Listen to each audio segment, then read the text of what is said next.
बुद्ध और चक्षुपाल। एक बार भगवान बुद्ध तेजबन बिहार में रह रहे थे।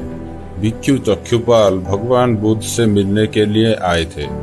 उनके आगमन के साथ उनकी दिनचर्या, व्यवहार और गुणों की चर्चा भी हुई। भिक्षु चक्षुपाल अंधे थे। एक दिन बिहार के कुछ भिक्षुकों ने कुछ मरे हुए कीड़ों को चक्षुपाल की कुटी के बाहर पाया और उन्होंने चक्षुपाल की निंदा करनी शुरू कर दी कि उन्होंने इन जीवों की प्राण ली है। भगवान बुद्ध ने निंदा कर रहे उन भिक्षुकों को बुलाया और पूछा कि क्या तुमने भिक्षु को उन कीड़ों को मारते हुए देखा है?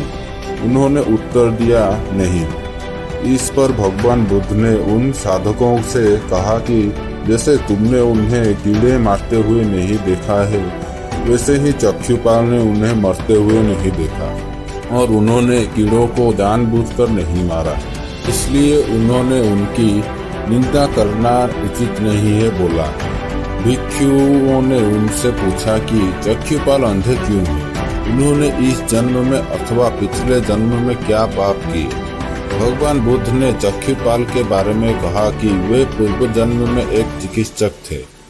एक अंधी स्त्री ने उनसे वादा किया था कि यदि वे उनकी आंखें ठीक कर देंगे तो वह और उनका परिवार उनके दास बनकर रहेंगे।